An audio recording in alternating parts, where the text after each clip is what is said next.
right. Whoa. Jay, what's up with your Kilo Tactical Rain Jacket? It's windy. It's been windy the last 3 days or whatever. So we'll call it a windbreaker today. We'll break some wind. So what's up today? What are we doing? We're doing a podcast. Podcast is back. And we've done one that was just us, and now we have our first guest of the year 2024. It's getting late in the year, too. Yeah, that's slacking. That first quarter, it's getting late. It's okay. You want to introduce anyone? Yeah. We have our first guest of the year. We have Jack from Thunder Ranch. Thunder Ranch. Legendary Thunder Ranch. Yeah. Some people might think it's Clint, but that is mine. That is Maybe this one's mine. That might be. Is that yours? Yeah, that's me. Oh, fuck. My bad. Does that seem okay? Yeah, that seems all right.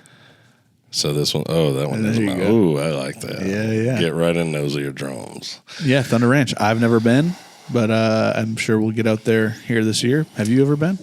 I've not been. But how do you know about Thunder Ranch? What's it famous for? Who's famous there? What goes on? One Clint. That's my dog. Well, he doesn't know me, but that's my dog. All right. So, Jeff, it's good to have you here. Yeah, thanks for having me. Yeah. What's Thunder Ranch, man? So we are one of the most well-recognized and oldest training installations in the United States, I would say is a good way to sum it up. So we do... One of the oldest. How old is that? We're in year 30. We're actually going into year 31 right now. So been around a long time. Yeah. Since you've been in the industry. How old are you? 20. I'll be 29 at the end of the month. All right. So they already had a couple anniversaries when your dumbass was born. That's right. Oh, that's cool. What is it, and how's it evolved? What'd you guys specialize in the beginning, and where is it now? So I've been there for about 8 years, and so I've seen that evolution in the last 8 years, but taking it way back. So I am not Clint, nope. Right? Definitely not Clint. There's only one. So this would be Clint Smith. Clint Smith, yeah. So Clint started Thunder Ranch back in 1993 in Texas. Prior to that... Oh, it was in Texas? It was in Texas originally, yeah. Mountain Home, Texas. So I didn't know that. And it was kind of same as it is now, but it was quite different at the same time. So... Clint had has a storied career because he's never going to retire. Like, he'll be around forever. But he started Thunder Ranch as a kind of premier, you can call it tactical training facility, but it was more than that. It's the doctrine is really what sets us apart from other places. And not to say that other people don't do similar things that we do, but really the way that we approach things and the way that he developed this doctrine has really set the stage for our continued success over the last 30 years and into the future. So, multi-acre facility. It was huge when it was in Texas. Kind of really the first of its kind in regard to the scope and scale of it, with multiple ranges going at the same time, as well as like a huge tactical town, like what you would think of as a shoot house village, or like what the military uses as a Mout village, kind of Hogan's Alley type thing. So kind of multiple facades on both sides of a street with a giant tower, a shoot house, and stuff like that. So it was very innovative and ahead of its time. Now, there's other facilities that are like that and have things that are similar, but that was definitely, to my knowledge, the first real facility like that of its kind. Gunsight being the only other one during that time frame, and that was kind of the OG. Yep. I forgot about Gunsight. They're a big one too, but I forget about and that's where Clint actually. So he was an operations guy there for a long time, or not a long time, but for a period of time before. I went there in 1997. I was 2. Oh, Jay. You were there slinging rounds. I was shitting in my pants. Just Kind of like similar. I was today. gonna say it's kind of like right now. Yeah, that happened earlier, I'm pretty sure. So getting back to it, so he ended up moving the facility to Oregon in 2003, 2004. Why did he relocate? Do you know? Yeah, I mean, there's multiple reasons, but that dude is a teacher through and through. Like he wakes up every day, pisses excellence, and then wants to teach and interact with students. And when he was in Texas, I was getting further and further away from him. And just kind of illustrative of some conversations we had on the side, like the more employees that you have, the higher up in the company you get, the further you get away from what you started as. Oh boy. And telling me. I think that was really one of the main reasons why is he wanted to teach more and have those personal interactions with the students. And, his wife, Heidi, her mother lives in Bend, Oregon, or Sun River. And so it's a proximity thing. And then he'll tell you, like, if you ever talk to him, which I'm sure you guys will, if you look on a map at night of the United States where all the lights and stuff are, that place has no lights anywhere around it. So it's hard to get to. Thunder Ranch, Oregon is difficult to get to. You fly to Reno or Bend, Oregon, or Medford, Oregon, and then you have at least a 3.5 hour drive to get to us. And then so it's remote-ish, but it's not that remote. You can get there within 3 to 5 hours from anywhere, any major airport that, Boise or, like I said, Reno, Medford. So, but we've continued the facility. We have 850-ish acres of an amazing, well-kept grounds, multiple ranges. We have people ask, what do we do there? Anything you can do with a gun, we can do there. So from, soccer mom's first pistol class to, very high level, upper level in the spectrum of tactical training and teams. So 24/7, 365, we can do it. Damn. I didn't realize it was that many acres or that size. I need you guys to go there and get that kind of commitment. You got 24/7, 365. I got 6'5", 182 over here at my place. So we don't run that often. We are very busy. I mean, we're kind of operating at capacity, but we have the capability to run and do whatever we want, from night vision to high angle rifle, canyon to valley, mountaintop to valley type shooting and stuff like that, which we do very frequently. So, do you have that force on force element that was in Texas, that kind of small little village? Yeah. So we have a scaled down version of that, where we have facades that are representative of things that you can kind of encounter in the real world. So we've a couple of one is, everything has a name there. So we can talk about it and everybody can know and understand what we are saying. So we have a thing called Thunderville that's kind of like a one-sided Hogan's Alley type thing with multiple apertures that you have to, manipulate the rifle or the pistol or whatever system around and engage. So there's a lot of like training elements there with the use of that, as well as a facade called the Punisher that has like multiple different ports. Like it's got parts of it are trees, parts of it are concrete and barbed wire and fences and just things that you can actually encounter and have to work around in a kind of a real world environment. So, as well as a really freaking mind screw of a shoot house. We call it the Think House. It's all the doors are like weirdly opening and at different angles, different lighting conditions. So we can set it up and tailor it to whatever the needs of that specific individual or team or whatever are. So, yeah. Cool. And do you think, I mean, you might not know off the top of your head, but would you say that do you have more civilian students than LE or military, or is it a decent split? Or yeah, so that's a great question. So I think that the image of Thunder Ranch that a lot of people have, or that is portrayed, is not actually true. Like people think of videos of Clint and he's like this, energizing, charismatic character, which he absolutely is in real life, but you only see like this, crazy like soundbite stuff.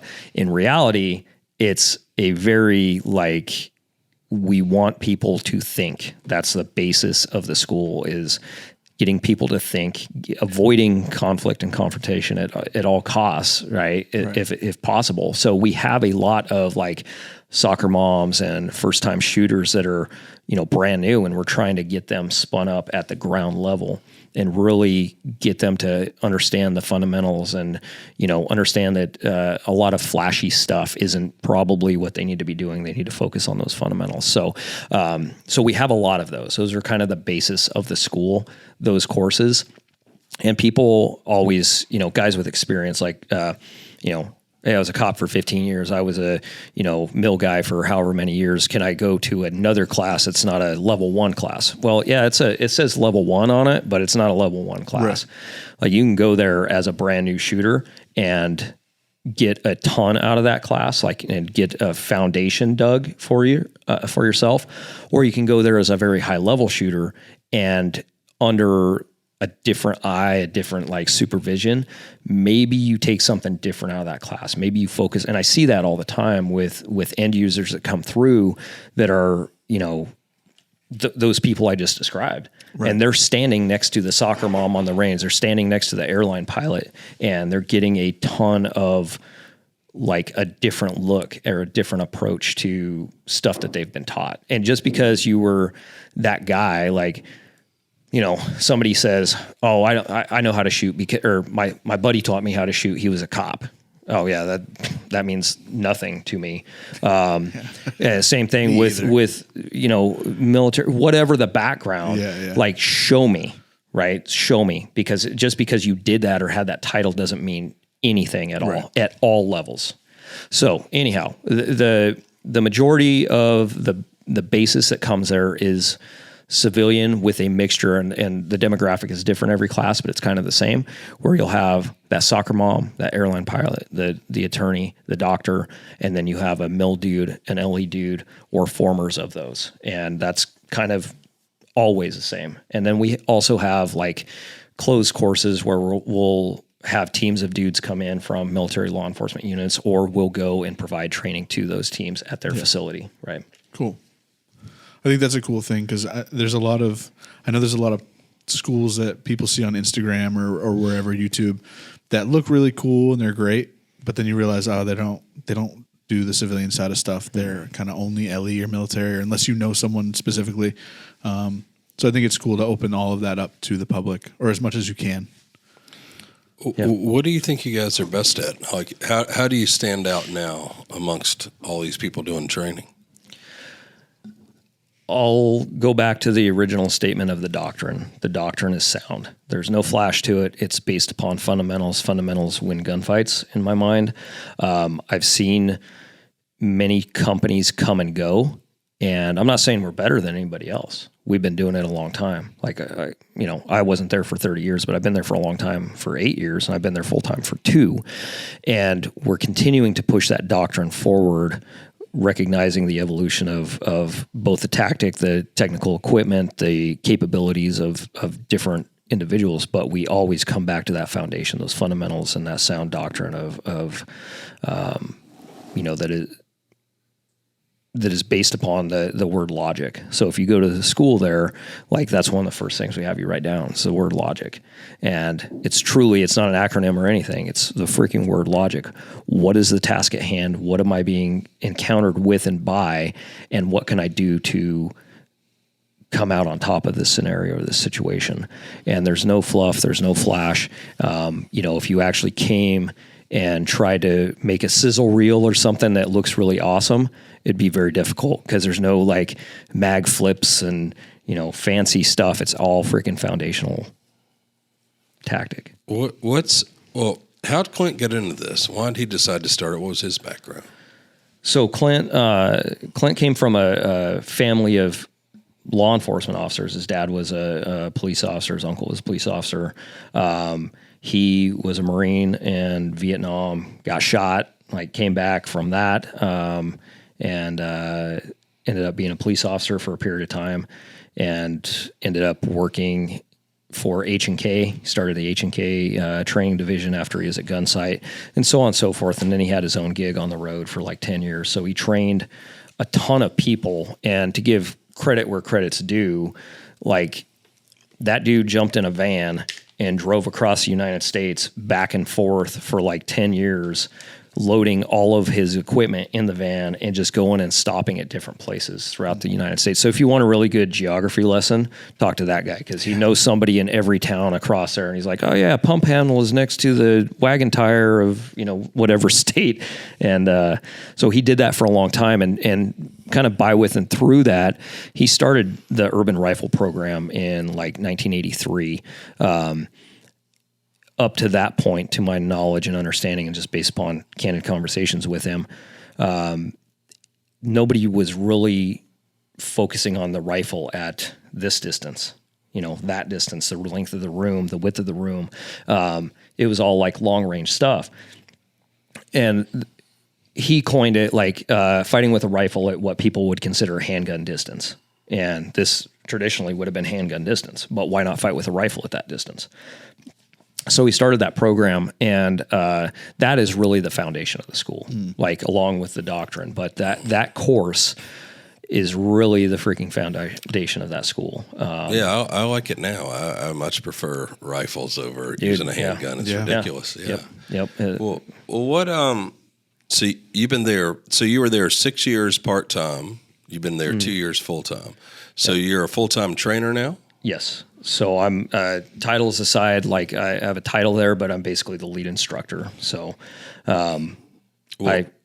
Well, okay. So what's your background?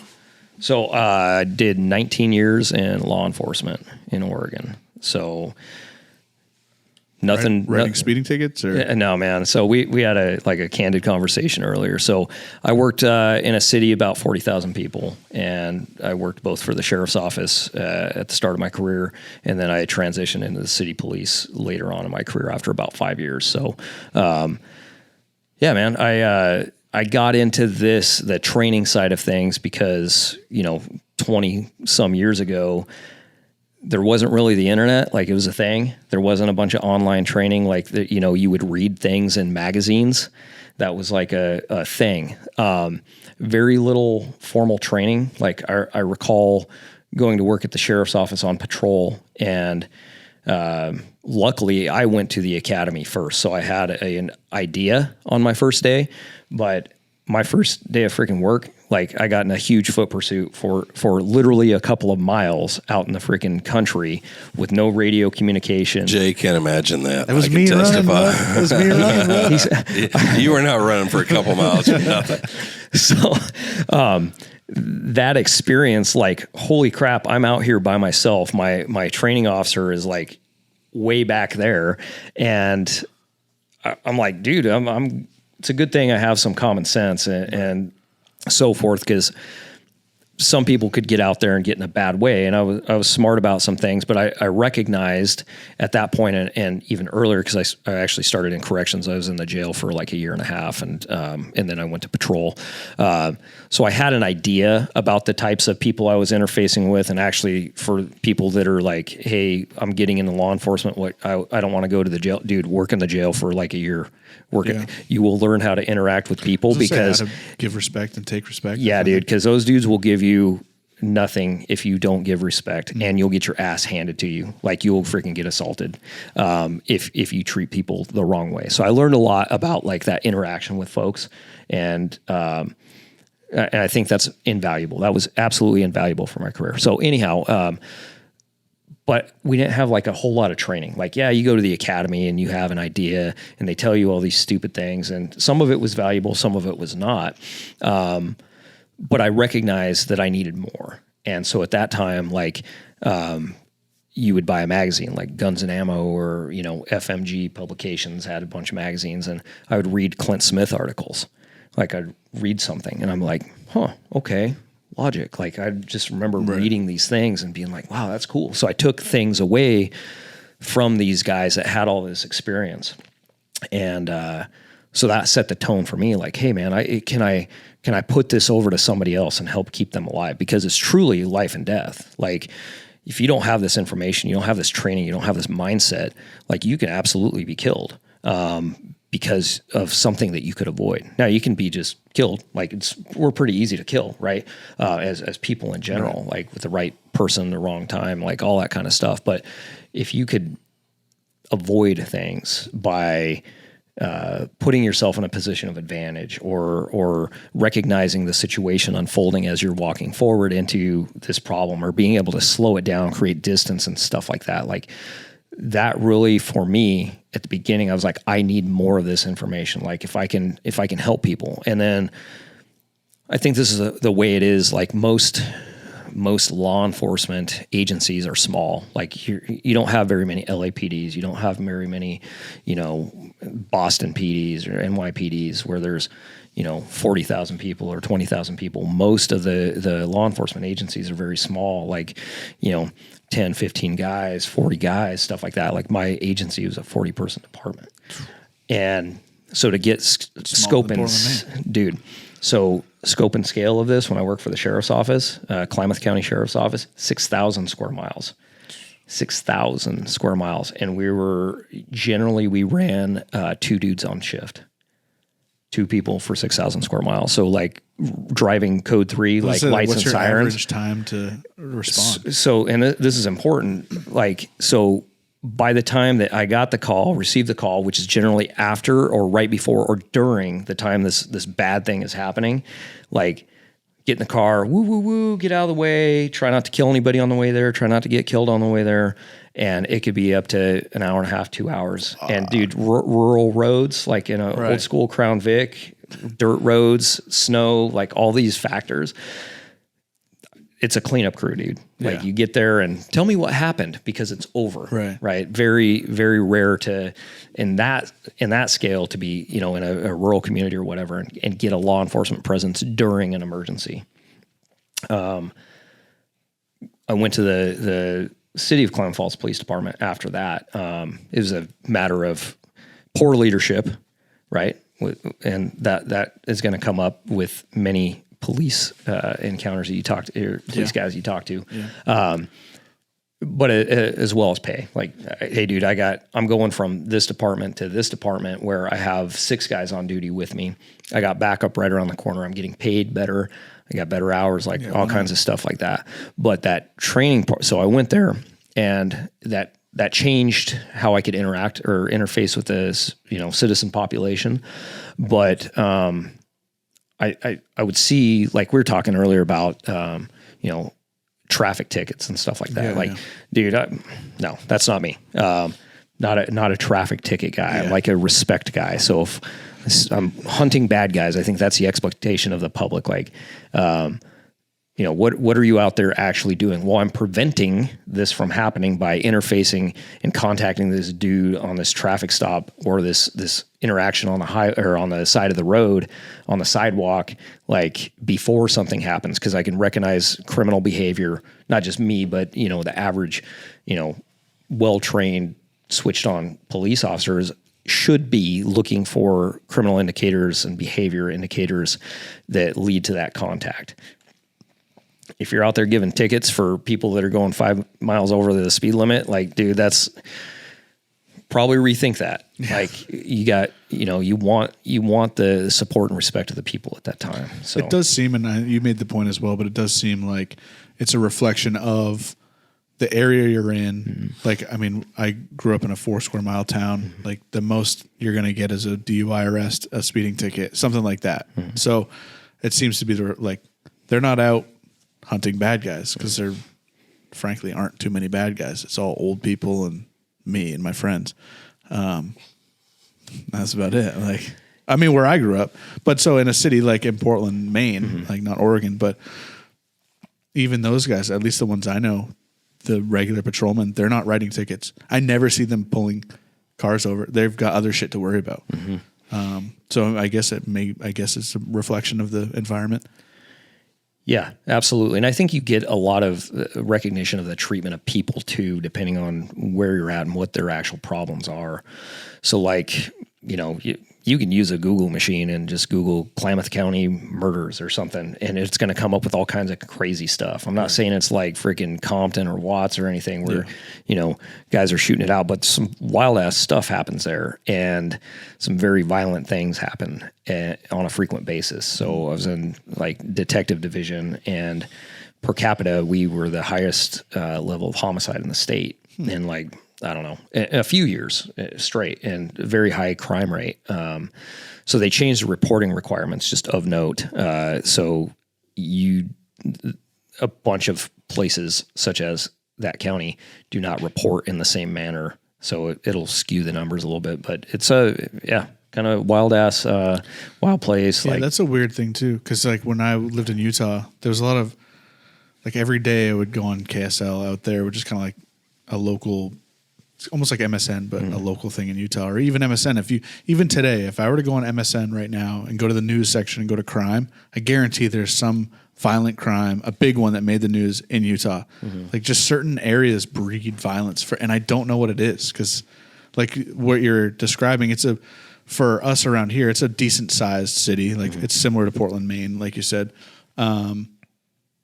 But it's still semi-rural. Like what is breeding that weird violence? Everyone just wants to get down. Dude, there's so many like socioeconomic factors and, cultural factors. And like we have culture of violence, just the people who live there. It's just seems to be a rough place. I got really the best people in the world that I really enjoy and like. And then we have this other side of it that is not. Yeah. So weird. But kind of getting back to the training thing, I kind of like have a hard time staying on track sometimes, but there was like at that time, there wasn't really accessible training. Like you would read things in magazines and they would be contradictory to each other. And we see that now with like dudes that were in the same unit or same whatever, trash talk each other and say things in contradiction. So there's all this contradictory things, and it was really having to put it together for myself. And then hey, I'm shooting good now. Why am I shooting good? Let's break this down a little bit. And so I really having to self-diagnose, because this was before freaking smartphones. Like, you didn't have a camera. Like you'd have to haul out a freaking like Nikon to be able to do anything. So, trying to extrapolate the best of what we could from that written document and the magazines and stuff like that, as well as if you're lucky enough to have somebody that had like a Thunder Ranch video or, Panteo Productions. I don't know if I said that right, Panteo. That used to be a thing. You remember all those like make ready videos and stuff like that. So there was sounds hot. Dynamics. That's all I know. That's like dude, and that was like a big thing that came out and it was like, oh my god, and everybody wanted that. That like people it was dynamic, for lack of a better word, right? And it was flashy and it was cool. And I'm not saying anything bad about it, but it really kind of put some interest back in certain people within like our department and guys that I interfaced with they're also in law enforcement through a couple states. And so that was cool. But, without that, like we had to self-diagnose and really kind of teach ourselves all of this stuff. And then like, say, for instance, I would get good at a thing. Like I got this shooting thing figured out. I can do reloads. I can, clear malfunctions and stuff like that with some sort of ease. And then we'd end up training other people. So I got put on training staff very early, like right away.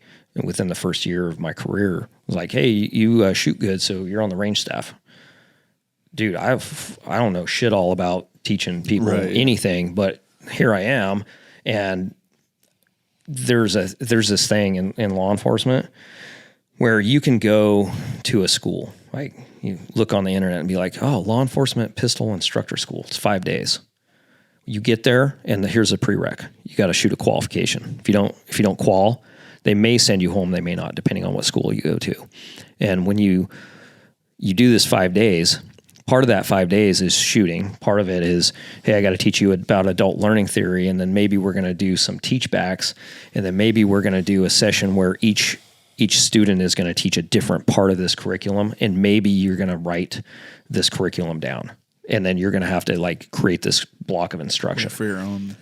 Right, but there's no real doctrine. So if you go to this place that doesn't really have a set doctrine, you may just get this and I say cuss words because I have a really bad mouth, so I'll try to avoid it. But so you get this like jumble fuck of information, and some of it's good, some of it's really good, and then some of it may or may not make sense based upon what you're doing.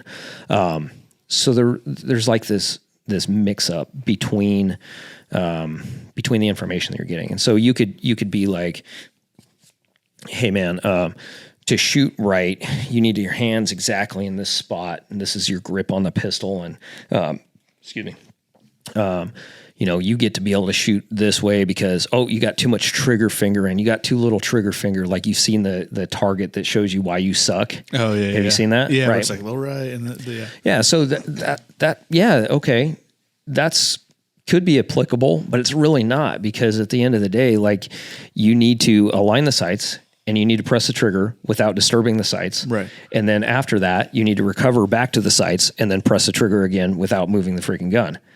That's it.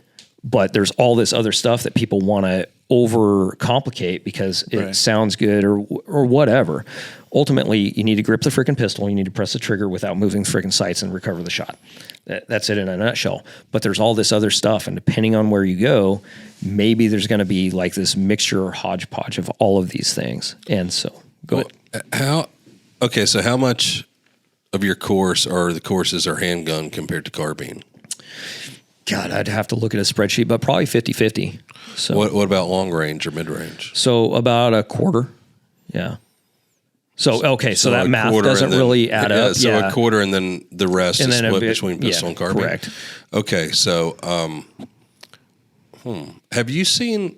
So my question's listening to this from like the idea of someone that wants to go to your place, or I don't know, just a 50-year-old guy that shoots. With pistol stuff, how many pistols, what percentage have some sort of optic on them now? Oh, dude, 50-ish%. Yeah. That's probably Do you less see than I it was growing? thinking. Oh, absolutely. Yeah. Hey, dude, I'm an optic guy. I'm like, put the freaking dot on everything, please. Right. Yeah. I mean, You don't think about now not- I can't use irons anyway, which is all I used the first half of my career. Mm-hmm. What about carbines? What optics? Like when you do a carbine class, what's the distance? What's the range you're covering in that class? So urban rifle, again, the cornerstone of the school. First and foremost, we zero at 100 yards. That's my recommendation based upon a whole bunch of time doing it and a bunch of data. 100 yard zero, and then we shoot a majority of this stuff in that 7-yard range. There's a lot of 7-yard stuff. So we teach positional shooting, obviously. So we go through the positions, prone, kneeling, all the other like weird kneeling positions, standing, sitting, and then we teach the use of barricades. A lot of what we do is based upon the triad of victory, as we call it: shooting, moving, and communicating, not necessarily in that order. And all of that happens at different distances, right? So there's a lot of like you would consider ready ups and the 5 to 7 yard range, a lot of movement. So we're moving all the time. If you watch any freaking video that's shooting, dudes aren't standing there static. The bad dude's moving, we're moving. So we have moving targets that move akin to how people actually move. We're moving left, right, back. However, what's the range of those generally? So in the 5 to 15 yard, depending on what we're doing. Yeah. So we're doing all kinds of stuff in those ranges. Go ahead. Most of the carbines AR based, I guess. Yeah, 95%. What percentage have optics? So, dude, again, 95%. Yeah, it's very rare that somebody comes with just irons on the gun. What percentage of that are just dots, no magnification? That's changed in the last couple of years. We're seeing a lot more what people call LPVOs, the 1 to 6s, 1 to 8s. So a lot more of those, I'd say 75% dot, maybe 80%. And then, but again, that number is changing. Oh, but still only 20% with magnification. Yes, but then we have a different class called urban precision rifle that is more geared to the LPVO. So that class is very popular. We sell out of it multiple times a year, and that is built for the 3X magnifier or the 1-8, 1 to whatevers, and that's full. So there's a lot of dudes in those classes. What are your favorite dots? The Aimpoint T2 is that the micro? Yeah, it's the classic one you see all the time. Yeah. So I ran a T1 for over 10 years, and literally it was on for 10 years. Like, I'd change the batteries out. I'd turn it off on the weekends when I went home. But that one, like for my job, like it's in a patrol car or it's in my bag or whatever, if I'm doing plainclothes stuff, that thing, that dot is on, and I can pull it out and I know it's going to work. And so for me personally, the most bomb-proof stuff I ever saw was that. I understand that that's changed a little bit. And again, that was when it first came out. I actually bought it from Noveski. When we got our first Noveski uppers, we were talking yesterday, just sidebar. Anyhow, so I had that one. Then the T2 came out. I didn't see the need to change it. But I understand that like the SIG for XT or whatever. So I'm friends with some dudes at SIG Optics, like engineers, and they're like, this one is a cat's ass. I saw Is that one of the American made ones, or is that? I believe it's made in America. Yeah. That's the 4XT Pro or something like that. Anyhow, T2 footprint, I think, is the way to go with whatever you get. Right. The Vortex Spark, that's cool too. Like, I've had really good luck with those. So with any of these, like if you buy anything other than an Aimpoint, throw the mount away, because the mounts are generally garbage. The screws are generally garbage. That's where I see a lot of failure. And get a reputable manufacturer, Reptilia or Geisley or something good that's going to last. Sorry, you go. Sorry. What do you think about the EOTech, the holographic? What? So we ran EOTechs at the beginning of my career. We had the 512s, and they actually were really good for us for a long time. That was pre like all the lawsuits and all that kind of crap. In fact, dude, until I left the PD, we still had some in inventory that were the original ones, and they worked. They worked well. But those are the big ones. The batteries sit north to south. Yeah, they were double A's. Well, I like the holographic. I like the circle with the dot for movers. Mm-hmm. Well, I mean, they did a study on it, like the holography. It came out. They are heavy, but I mean, I think it was an average of 10% faster, just because of how holography works. Yeah. But again, you have that trade off. I was going to ask with the EOTech, but do you find students? Do you see many? I guess generally what we consider pistol dots on rifles. Like, I know like Kevin's got some Honey Badgers with Delta Point Pros on them just because it's lighter or whatever. Is that a common thing? Not as common. A lot of pistol dots at the 12 o'clock if they're running an LPVO or like an offset 45, even if they're running a red dot. Yeah. So very, in comparison, very few pistol dots as a primary optic on the rifle. Right. The EOTechs have been good-ish, right? So my main complaint with them is battery life. And I agree with the holographic side. Like, you can do a lot of stuff. It's really cool under night vision if you're aiming passively. But I haven't personally had really awesome luck with the EOTech holographic stuff. So the battery life to me, I always think is sort of, I don't know. I don't like the argument because it's like Aimpoint 7 years. Like, I'll change the batteries out every year in my optic. So I don't care if it's 3 or 7 years, but I guess that's not everyone. Yeah. I mean, I love the Aimpoints. It's all contained.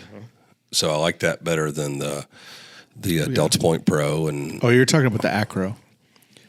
No, I'm talking about both. Like the Aimpoint or the Acro, just being closed not open. I don't like how big the EOTechs, they're big and heavy. I don't mind the battery life to me. It's less than half, but the battery life's so ridiculous now anyway to me. But I do like close range or movers. Because in Africa with dangerous game hunting, I'll usually I have some sort of T2. I don't know what it is, a T2. It's a new Aimpoint Micro, whatever that's called. Yeah. Or the Acro. Yeah, and I have an Acro. I haven't used it yet. Yeah. I have it on my Leopard gun for a shotgun. That's right. But and I use the EOTech, and I like them both. If I think it might be a mover, like I prefer the EOTech for moving targets, actually. Just being able, because I love, even with daytime magnified optics, I use, generally for hunting, I'll use a Swarovski optic, a Z8i. I always have the dot on and just, when I start focusing on the animal or trying to make the best shot, the dot, I just automatically take it there. My eyes aren't what they used to be. I'm getting older. So if it's a little low light, sometimes on something like a kudu or a darker animal, if it's in shadows, the dark crosshair can disappear. Right. And Swarovski does such a good job with the dot, so I always just put the dot in the right place. But it seems like the movers, like finding the dot when things are hectic and moving can be a challenge sometimes, as silly as that sounds. And I probably just don't train enough. But the circle is like easy. Like you look through an EOTech, I can find the circle, put it on the front of the animal and pull the trigger. Yeah. And so I get where that, because I talked to some of the tier 1 groups and they're, this was 10, 12 years ago using EOTech. And I was like, wow, the Aimpoint Micro, it's so reliable, such a great sight. I love it. I've never had an issue ever with it. They're like, well, okay, so it's faster. And we had everyone run the course and every single person was faster with the EOTech. What their course of fire was and having movers and stuff. And it makes sense having the circle. I can also see use case wise, like in law enforcement, the idea of that big circle kind of occluding what you need to see. Like if you need to see fine detail, where it be it hands, this, that, X, Y, Z, I can understand a case for them being like, well, there's more in my field of view. It's occluding it.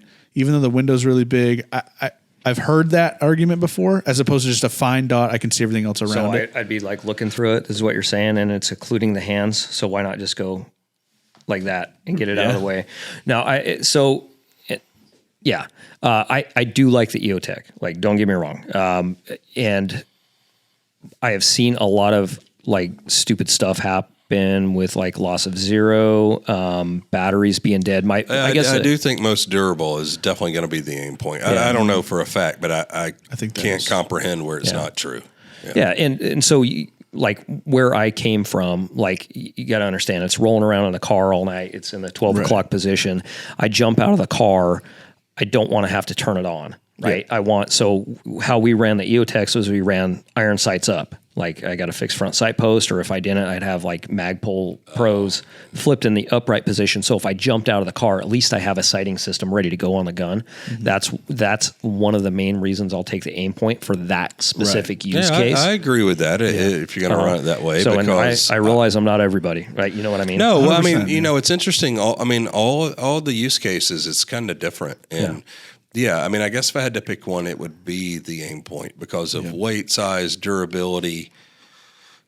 I mean, I guess battery life to some point, where it doesn't matter to me quite as much, but I do think it's probably much more durable.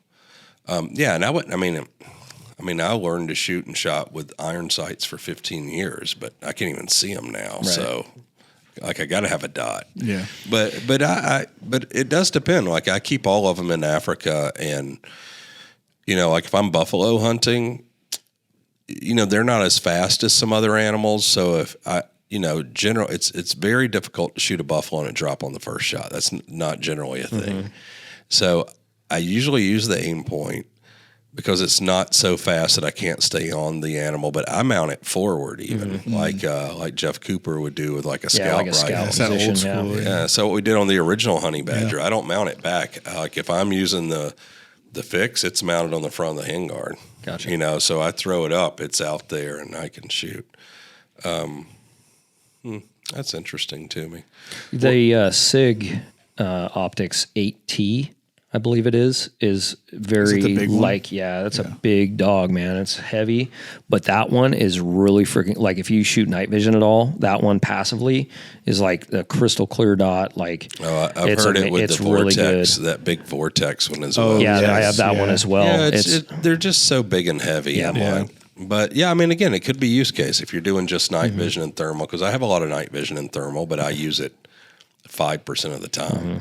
But guys that predator hunt or you do something else, like maybe that makes more sense. But yeah, for me, especially, like I try to keep things light. That's why Another reason sometimes I'll use a Delta Point Pro or an Yeah. Aim Point Micro rather than the EOTech. Like on my honey badgers at the house that I use, they have EOTechs on them.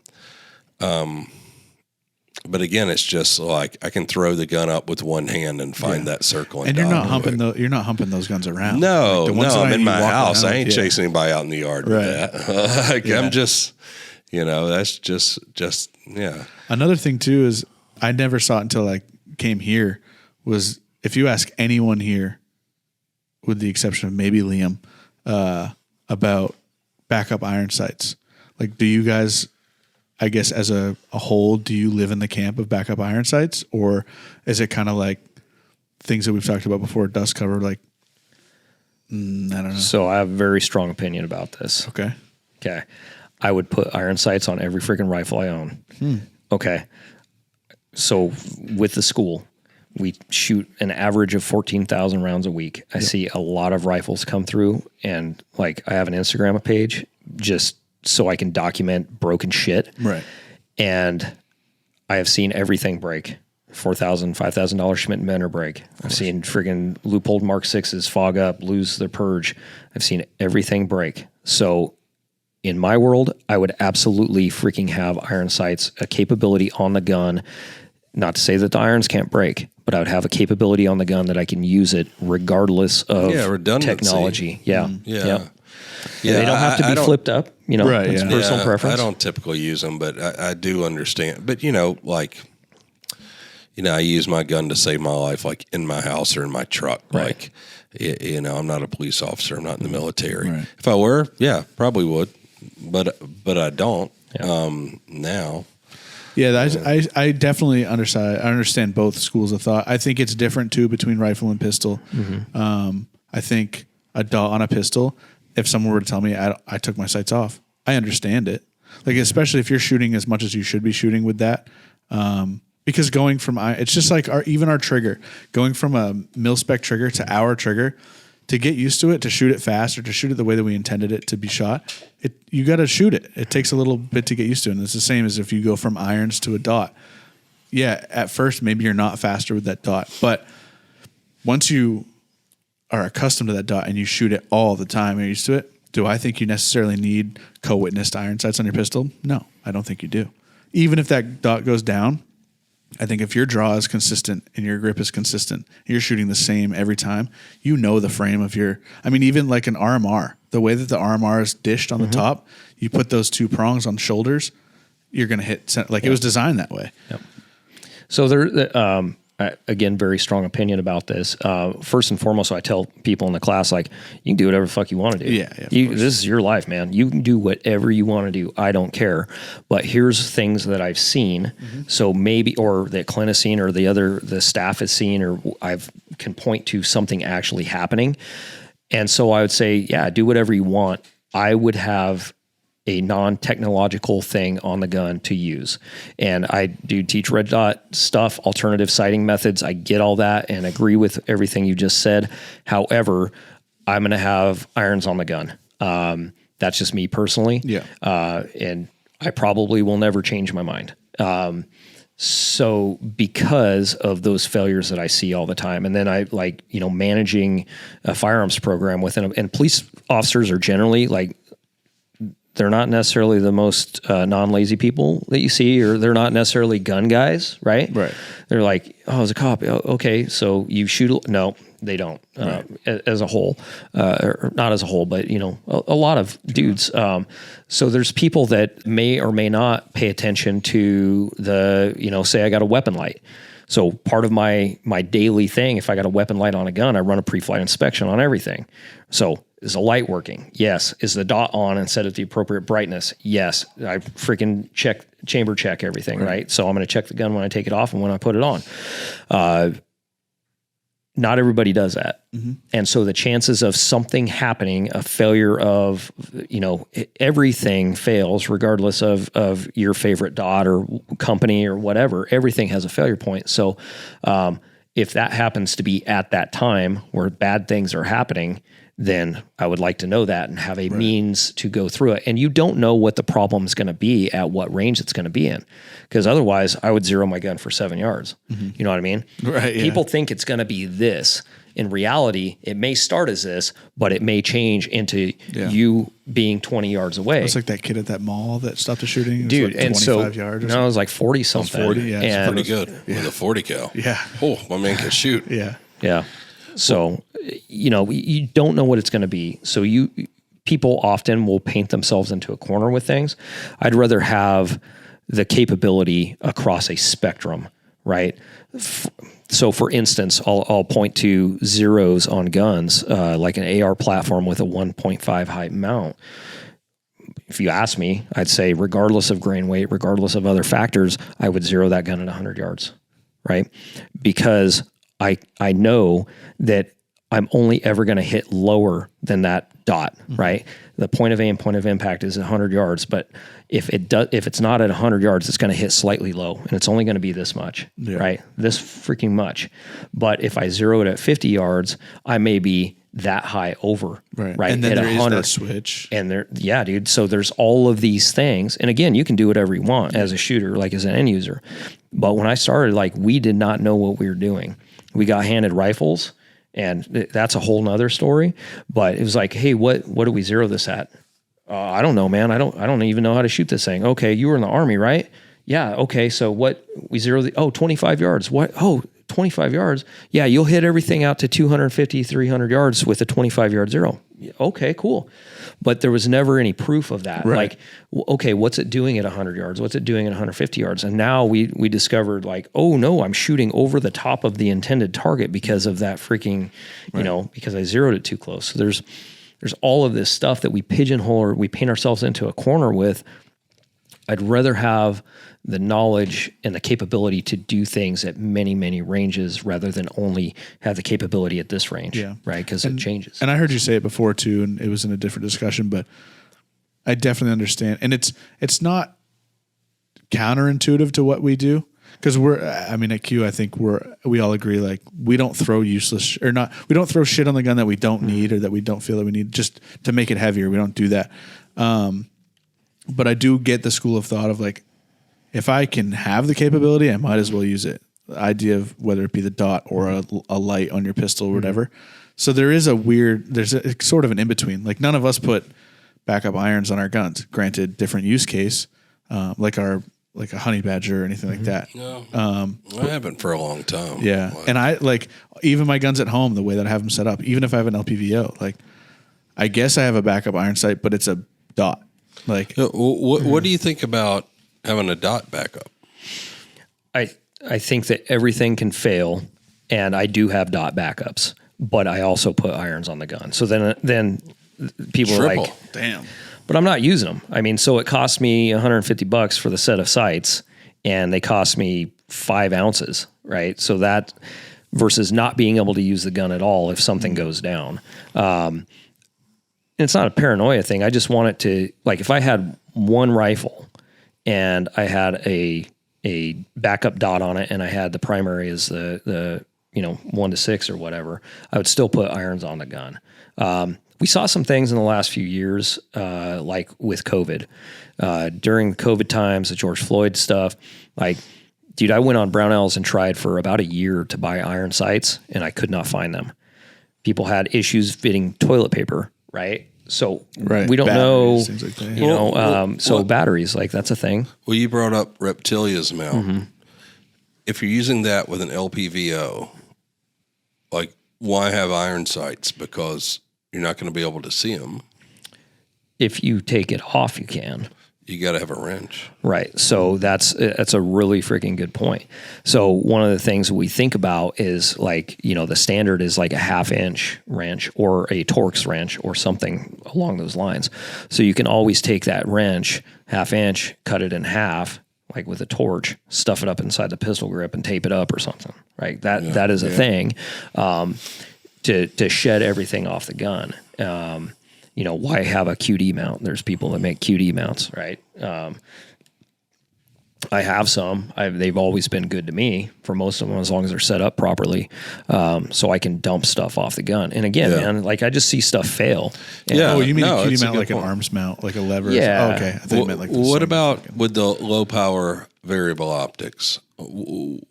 What would you not buy? What would you use? So I think the gold standard when I think of LPVOs is the Razor HD 1:6. I think that one is like, I did not say the best. Right, but That's that's how what I everyone has. compare, everything. I've had one for several years since they came out, and it's been a really freaking good optic. I think the dot is the perfect size, 0.5 MOA, depending on the scope that you get. But the dot is incredibly bright. It's robust. You could use it as a hammer to construct a house or something. Like the problem with it is so heavy. Right.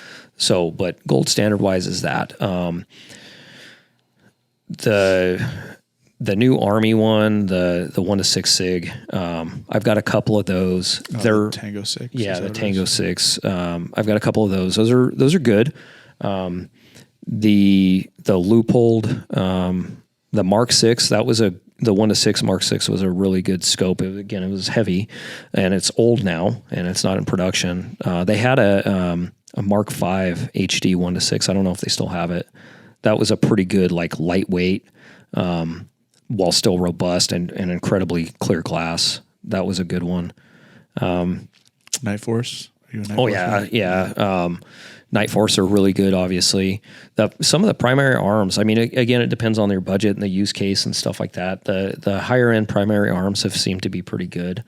It depends on what you're doing. Like I see guys coming to not necessarily like the UPR class or anything, but we have I call it the sister or the part 2 of the UPR class. So think of Urban Precision Rifle as a LPVO class, 0 to 300 yards, but the majority of it is focusing on that inside 100 yards through barricades, limited size target area, stuff like that. So you're got to shoot an eyeball sized target, right, with limited visibility.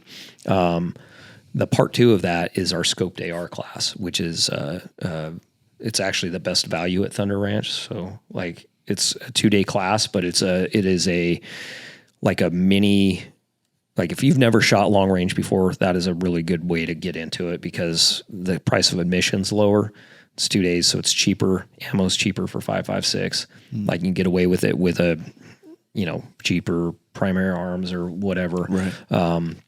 So in that class, I see some of in the 3 to 18, 4 to 16 range where they're cheaper optics that really cannot make it through that course at 700 yards, even with a higher end magnification, just because the glass quality isn't sufficient enough to do. So yeah, I like the, back to the, like 1:6, the Viper PST is really good. That's probably the best value in, And that's a more of a hunting oriented line too. it's kind of the same as a Razor. Vortex. I got to hit the head. I'll be right back. You guys continue. Have you messed around with so LPVO wise? So we have a few, but I like Night Force. I think a lot of us think they're super durable, but I think a lot of us think they're a little heavier than they need to be. And I think they very much kind of capitalized on that old school way of thinking where it's like heavy equals durable, which we very much don't agree with. But my gripe with the NX8, and you talked about it with that Razor, is that the center dot on the NX8 is so fucking big that if you want a 0 to 100, it takes up the entire target. The ATACR or whatever they want to call it has changed that. It's a little bit better, but I see that. I think the price point on the NX8, I think it's $1,600 or $1,800. So it's so appealing because it's durable for sure. It's Night Force. The footprint is real small, but that is a huge issue for me. That center dot. Yeah. Well, it's like the Vortex 1 to 10. Yeah. The Razor. It's a great scope. I don't love the freaking reticle, but they had the to make it eyeBox is a because little rough on at it, too. 10x the eyeBox is not as great. Yeah. Like I was looking at that EOTech 1 to 10, the Voodoo or whatever, and I was like, man, the eyeBox is actually not bad on that at all. No, it's not. It's cool, and I like. it's front focal plane, but I like it has a big ass reticle that goes away and then another Exactly. reticle shows up. It's like magic. Yeah. It's like voodoo. It is, yeah. The only thing that Kevin's talked about it before, we talked about a little bit, is at certain magnifications, once you get past 5 to 7, things start getting a little weird.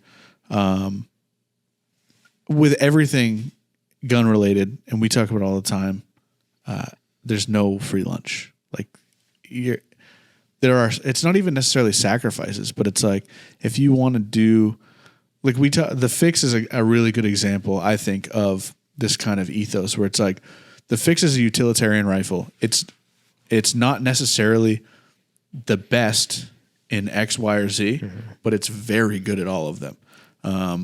A lot of PRS guys that shoot their 20-pound guns are like, well, it can never be a PRS gun. It's not heavy enough. Well, we've all shot PRS matches and we do just fine. The hunting community, no one has anything bad to say about it in the hunting community because they go, oh, this is way fucking lighter than anything I have. But it's like even our cans too, like our Trash Panda Thunder Chicken. The Trash Panda is a great example where it's like you get minimal POI shift. It's lightweight. It's super quiet.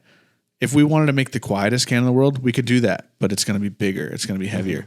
Or if we wanted to do even lighter, sure, it is lighter, but there's more POI shift. Like we're very much in that utilitarian ideal where it's like there's no free lunch. Like you're going to have to accept that it's 2 decibels louder than this other can, but that other can weighs twice as much or a third more or whatever. And I just think that's definitely in the optics world. Yeah, for sure. It depends on your use case as well. Kind of keep coming back to this. And like when I was in law enforcement, I wanted a can based upon one, if I had to shoot it in a car or a confined space. Yep. Like I don't want it to blow my eardrums out. So it needs to be quiet enough that it doesn't do that. Short enough I can manipulate it without being, 25 inches long.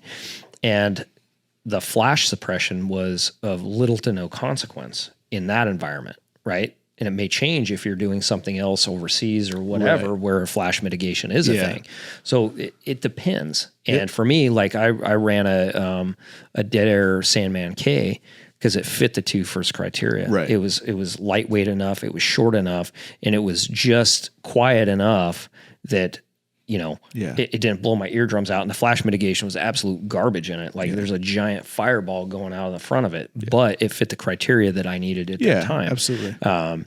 So yeah, it depends. And we're always trying to get we've had these sidebar conversations, but just to come back to it, dude, you got to carry the thing. Like if you're asked to carry it from your car to the bench that you sit at the range, then weight is of no consequence. Absolutely. If you're shooting PRS where it's an added benefit for a 40-pound gun, then cool. Right. But for the, jack of all trades, utilitarian, like I can use this rifle for different use cases, from hunting to self-defense or, professionally as an armed professional or whatever. I think it fits those roles very well. Yeah. And, and I would say that for everything that you make that I've seen, it all fits a role. Yeah. And regardless of use case, it still does everything pretty good. Right. Right. Yeah. And I mean, I think a lot of people here are kind of number whores, especially the engineers, because that's their world. And before I worked here, and even for a long time, like I still enjoy the kind of the clone world of stuff, and just because I think it's interesting. Do I want to walk around with that stuff? Absolutely not. Like we were just talking about the backup iron sights. You made a case for it where it was like, oh, it's this amount of money. They're out of the way, and it's 5 ounces. I hear that, and that's a quarter of a pound, just over a quarter of a pound.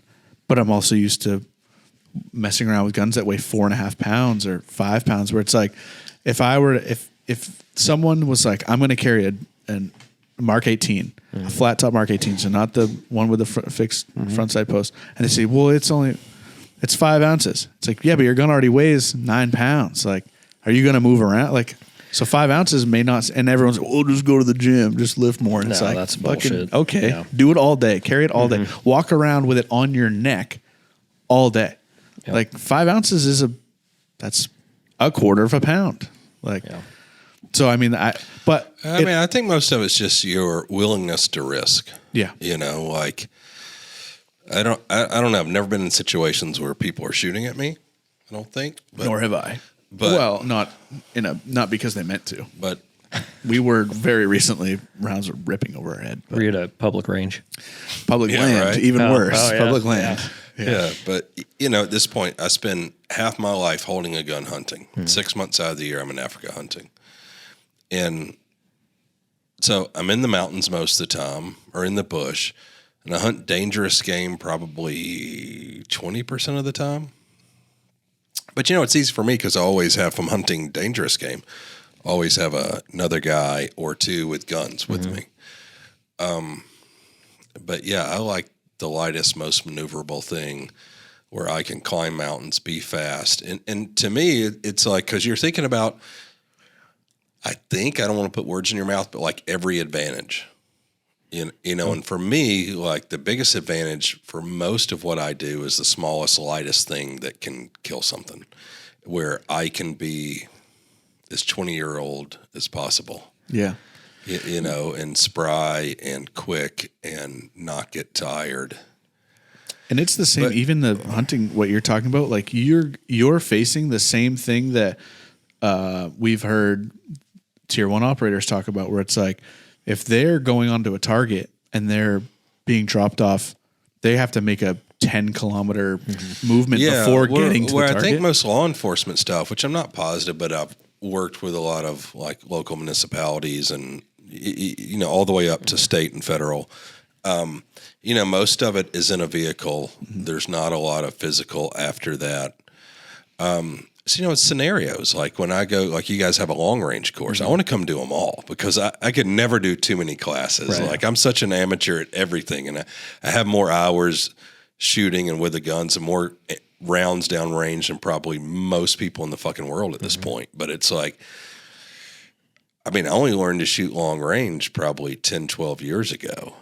And so, like I didn't start shooting long range till the Horus reticle was already a thing and adopted by tier 1. Yeah. So like I learned to hold before I learned to dial. So I think I'm still an amateur with all of the stuff, but there are differences. Like if I'm going to go shoot 1,500 yards at Jaws Place and all I have to do is hike up the mountain for 500 meters, and I don't have a time limit, but I'm going to stay there all day and shoot 1,500, I'll carry a 20-pound gun.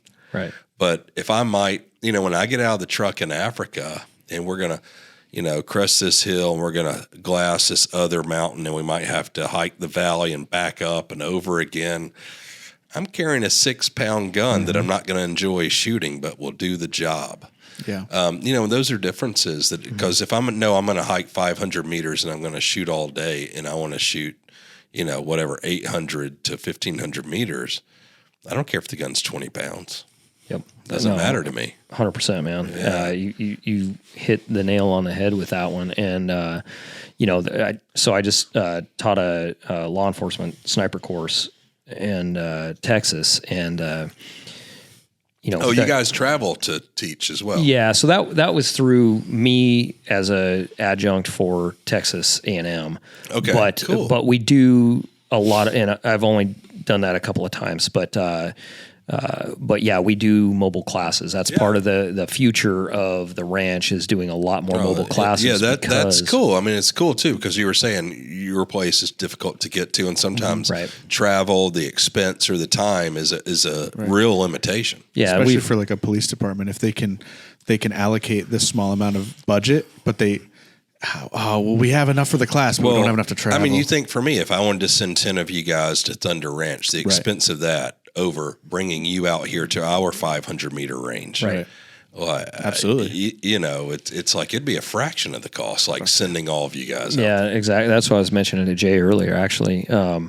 That is the vision. And to point, the average person that comes to the ranch, the class is like $1,300. Like the average classes for a person is $1,300 Oh, plus that's ammo. minimum. Well, I was going to ask that too. Do you have to supply your own ammo, or you just buy it? So no, that's you. So you're on your own for ammo. You can buy it from us. Probably by the time this airs, if it does, you'll be able to go in the drop down on the menu and buy your ammo, so it's there.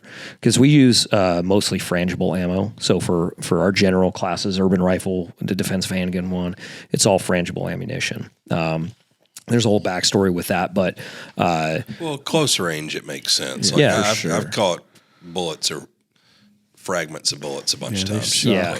Well, the real benefit to it is it's all lead free. So lead contamination, like not whatever you think about it.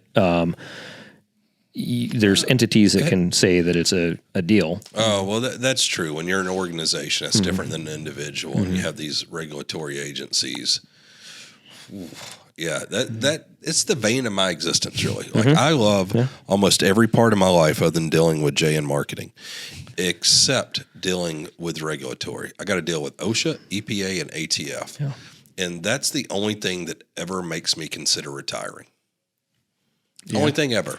Yep. Hey, did I ever tell another point for frangible? So I was doing a class. This was years ago, and the owner of H&K at the time, his son was in his late teens and super into military stuff and loved American military. He's a British kid, and he came over to the U.S. We were at my farm, and his dream, there were two dreams. He wanted to shoot with some of our Tier 1 guys.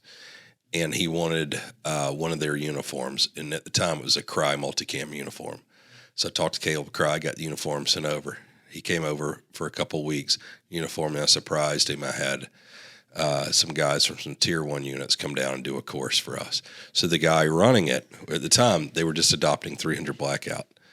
And he was a real stickler for all the rules, which isn't necessarily true for all of those guys, but some of them that come from the Ranger Battalion in particular, you follow all the rules. It's like, don't shoot the steel with supersonic inside of 50 meters. So 3-day course, we're doing it all. Halfway through the last day, he leaves, and one of the other guys from his unit is taking it up. But he's from a squadron that was a little more relaxed than the Rangers. And so he's like, yeah, I'd be fine at 35. And boy, I popped a 135 grain supersonic off at some steel, and half that bullet stuck in this kid's neck. Almost killed the owner of H&K's son. Yeah. And it was like, and so his dad's there. And so listen, I don't want to say anything I shouldn't say, but we're in rural Georgia in the mountains, and I'm at my farm, and I'm like, uh-oh. Yeah. And his dad's freaking out. His dad goes to, part of the bullet was sticking out of his neck, and his dad goes to grab it. And the guy who was there, who was there in charge, who we all know still to this day, Judy chops his hand. It's like, don't fucking touch it. That can be wrapped around that artery. Yeah. And, there's blood already trickling down his white shirt. But it's funny because I'm shooting so we're taking turns, and he goes through, and then I go, and it's like, oh, Kevin, I believe you shot me. And I was like, what? And I look over, and blood's, and I was like, oh my. And then I look, and the bullet's sticking out of his neck. Yeah. And we're at 35 yards. Yeah. It's like, we should have stayed at 50. Yeah. And so anyway, So anyway, we go to the hospital, and he's like the son of this billionaire guy. We go to this rural hospital in Georgia, and nobody's there. We go in the ER, and the woman's like, oh, honey, what happened to you? And it's like, that guy shot me. He's like, and they were afraid because they thought, because they're British, right. If we're out shooting guns at the farm, we're probably doing something illegal, and they didn't know what to say. I was like, hey, we were training, and he took a ricochet to the neck. She's like, oh, honey, that ain't no problem. We got that. Swing. And it's funny, and his dad's like, oh, hurry up. And she's like, honey, let me tell you something. If you just drove 30 minutes and he ain't dead yet, he's all right. All right, we're going to take care of him. And I was like, oh. They see rednecks with blown up hands. I know, that's probably true. But she was so cool about it. She's like, hang on just a minute. We'll get you back there. And so anyway, they're like, okay, come back here. Oh, probably shouldn't have said his name. Whoops. But anyway, and he's like, okay. And he looks around and is like, hey, George, want me to go with you? He's like, yeah, if you don't mind. It's like, okay, no problem. Walking back there, and we have to walk like 50 meters down the hallway, and he's looking around. I was like, man, you okay? He's like, yeah, I've just never been in a hospital before. You know, like, they're like billionaires. So they have like doctors come to their house and stuff. It's like, all right. And so then he sits down on the bed and like this nurse comes in there. She comes in there, same thing. Oh, honey, what happened to you? Yeah. Like, oh, he shot me. You know, trying to, she's like, oh, this happens all the time.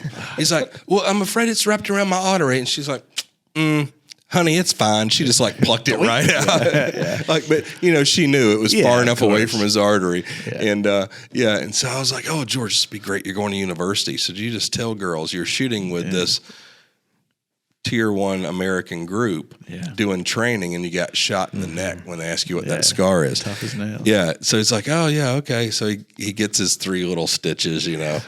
And he goes back. So I see him like 6 months later. He starts university and everything, and he's back over here. We're hanging out. I was like, hey, George, man. And I see his little scar. And I was like, hey, you tell the girls at the bar you got shot when you were training with, you know, and that's what that scar is from. He's like, yeah, I did, but it's so small. They said, no, you had a mole removed. You're a liar. So anyway, it's a long story, but frangible probably makes sense if you're irresponsible like old KB. I'm surprised even like indoor ranges don't allow, because they say, oh, well, no green tip, but it's like, I told him, like, we were in Virginia on that kid silencer shoot. I've been hit a bunch of times at 25 meters. If they don't clean their berm, it's just metal. It's not tires anymore. It's just a bunch of metal. Like, I got hit with a full jacket in the face. I thought someone punched me. I'm like, what was that? It was just a whole honking jacket. We're over at White Birch doing 8.6 testing. We're at 25 meters, and Ethan and I had 2 in a row zing by us. We're like, okay, we're going to call this. Yep. Zing. 300 grain bullet go whizzing by our heads. Yeah. Have you ever seen Appalachian Emergency Room on Saturday Night Live? It's a skit they've done a couple times. It's freaking hilarious. That's what I have in my mind. Yeah, I mean that was in Apple. I mean, my farm was the southernmost mountain in the Appalachians, so we went north to the hospital. Yeah, so that's exactly where we were. They're used to some shit. So you should watch that. I mean, I'm from North Georgia. Maybe I didn't do the accent, justice, but. Right. I left and went to school other places and tried not to sound like a redneck my whole life. So it all sounds like loser for us up here. It all sounds like we lost the war to us. Dude, you're from Maine. All right, here's what I know about America. Here we go. Wait, what happened? Why am I all cut off here? Did I just hit something here? Oh, you might have. Jesus. I still hear you. I still hear you. I need to hear myself give you a hard time. All right, here we go. All right, so you're in law enforcement, and you're very close to a corner of America. Every corner of America is fucked up, and y'all are so ass backwards. And you are one chromosome away from having double-digit IQ. Yeah. I mean, that's close. true for everybody, probably. That's true. But you especially. Maine, Florida, California, Washington, or Alaska, take your pick. Yeah. Y'all are crazy as fuck. Or Hawaii, too. Lots of good meth in Hawaii. Yeah, y'all, I mean, oh my Lord. Yeah. Like, I was in so to put this in perspective, people don't understand. Most of you don't even know New Hampshire is a state, all right? That's true. But there's 10 miles of land between Mass and Maine, New Hampshire, on the coast. When you're from the South, where I'm from Atlanta. If you're from South Carolina, Mississippi, Alabama, Tennessee, North Carolina, South Carolina, Florida, take your pick. Virginia. All states. I don't know where you're from. Lose the war. No, go on. I'm sorry. Yeah, you don't know where they're from. How good's that doing us now? Federal government. That's a great thing. We're so glad we have that. Oh, yeah. Because why? You're going to tell me we'd have slaves if we didn't have the federal government now? Yeah, no, it's true. Tax dollars supporting all you meth head states on the corners. Liberal bullshit. Portland. Jesus. Portland. Your Portland, his Portland. Yeah. Portland sucked. And it's a shame because they were awesome. They were super cool. They were so good. But I was in New Hampshire for 2 weeks, and I knew if you were from Massachusetts, Maine, or New Hampshire. That's true. Just like being in Europe. I went to school in Spain, and I went to school like 30 miles from France.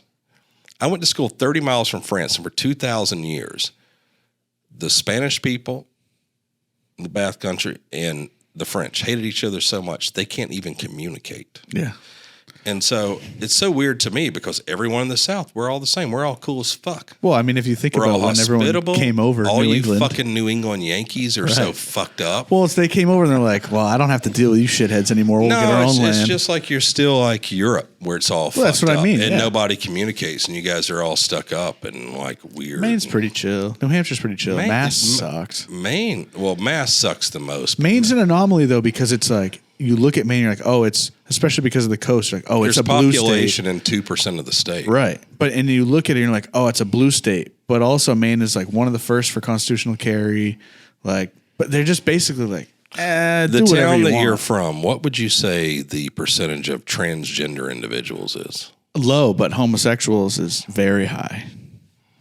It's weird, but because it's only 4 square miles, there's only 1,000 year-round residents, so the gay community has taken over. Well, I mean, it's always, as far as I know, it's. I always mean, been when a I'm gay wrong, community, I but make excuses too, Jay. Is all I'm I saying. just don't think there's that many trans people in Algonquin. Shit, it's predominantly gay, but I don't know about the trans community. You'd have to All look. right, so But Portland, you go up to Portland, Maine. percentage is much smaller than Algonquin. Anyway, New don't think Hampshire's pretty cool. Mass is fucked up. Maine's fucked up. New Hampshire's fake live free or die, though. It's getting fake. Yeah. Maine is more live free or die. It's than- halfway. No, Maine's not. Why no, not? just the rednecks that live up there where there aren't towns and roads. It's only Maine is coordinates. like grow your weed and defend it with your guns and color your hair blue if you want, I guess. You better hope we never drug test here. You do drug test. Oh. And I pass with flying colors. Do you know who Amigo the Devil is? He just asked me about He's, this. he's an but I don't- artist. He's like a singer. Amazing guy. Super good. my Super brother. good performer. Looks just like him. my brother. When I met him, I'm like, it's freaking Amigo the Devil. So Yeah, look him he up. looks like a homeless drug addict. right. Yeah. It's a large undercover. percentage of the population. Yeah. That's right. So what kind of music is this? Kind of thinking like of banjo. alt country. Yeah, he plays banjo and kind of singer songwriter, but really, really good. I like it. Yeah, it's amazing performer actually. I'll have to look him up. Sidebar. Yeah. You know who else was? Hours North. It's a New England-based eclectic alternative band. Jay maybe played bass. Thomas is the singer. It is some of the greatest music I've ever Thomas with the small pants. heard. Do you want to hear something? I would real love quick? to hear this. Let Here we go. Let me play you. All right. Am I wrong? Am I wrong, James? What? It's phenomenal. What's the name of the band? It's all good. Hours North. Oh, Shut okay. up. You don't know I anything. thought you were describing the area that it was from. I know, it's a stupid Okay. name. Wow. I didn't So name it. here's our favorite Africa song. That's Jay on bass, probably, but definitely Ripping. Thomas Wow, singing. it's even on Apple Music. It's on everything. Wow. Spotify, you name it. So- Oh, I'm crushed. I'm ripping this song. I forgot. Play the bass. Is that live? No. No. Sounded weird.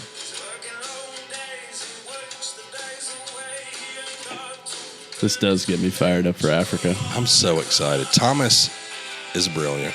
It's good. The boys can play some tunes. Yeah. Yeah. It's not bad, man. Not bad. Wait, I got another one I'll play for Okay. you. It's so good. Wait, what? What's, oh, wait. Kevin's seen us even play on the live. sound? Tommy's girlfriend's never seen us play live. Kevin's seen us play live, though. Wow. Do people attend these events where you're Yeah. playing live? Kevin Yeah. attended.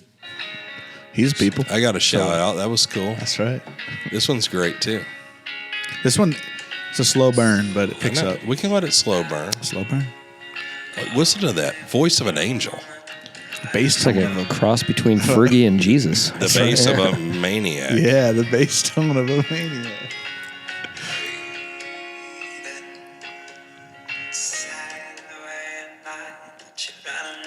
This is a bop. I haven't heard this in a long time. Fuck, Tommy's so good. So good. Great stage presence, energy. Great stage He's presence. a rock star. He's a rock He star. should be. Really. Selling himself short. Can play the shit out of a guitar, but could not tell you what the fuck he's doing. Really? Actually, all of it. None of us know what we're doing. We just play it. Like we all taught ourselves how to play the instrument, but like improperly. We just watched Yeah. stupid videos. I wish I would have known that. I play a little too, and we could have just had this The jam engineers session. did. Wait, you got to let it And- go for oh, a second okay. because they're not quite there yet. Oh, that's right.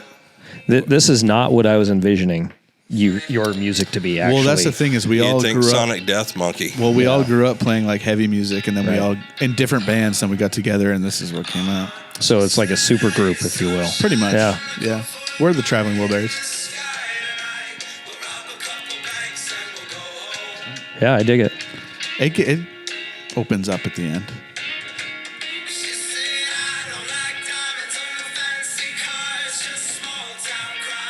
I mean, this song was pretty much written about me.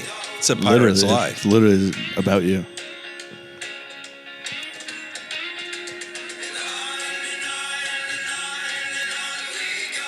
Yeah, I dig it. It's cool. It's a cool song. But you guys, I didn't. Yeah. Hey, I still play. I'm just. I'm what's waiting for what's Tom. the problem? Is it Thomas and the I other don't know. guy He that just can't get along? You're Just running him bitches? too ragged. I don't know.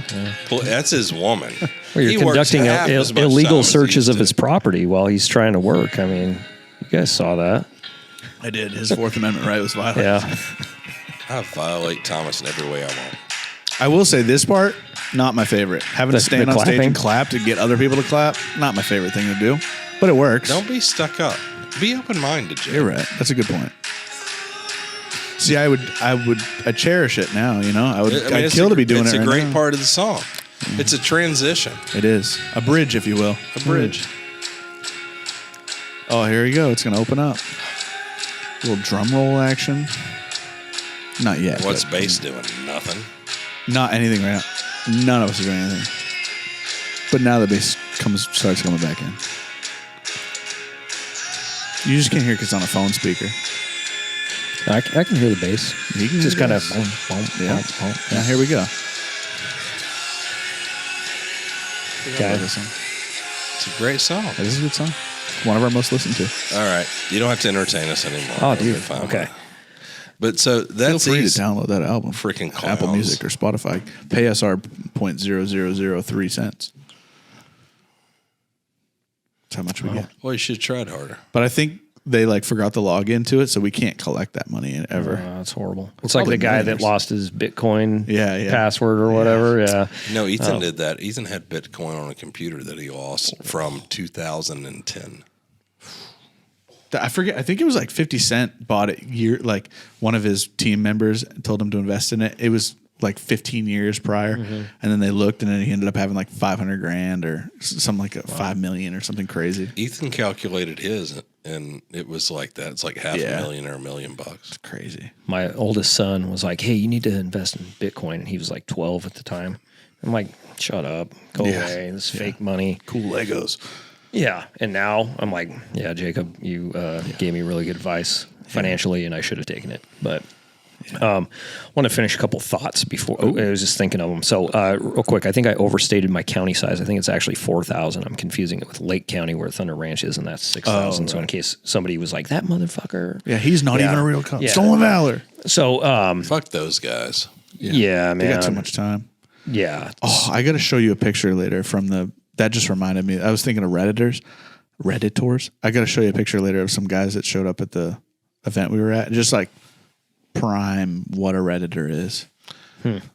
They started shit. No. They just showed up. They were there. They loved our stuff. But I'm like, oh, this is the epitome of who we make fun of. But they were nice, very nice guys.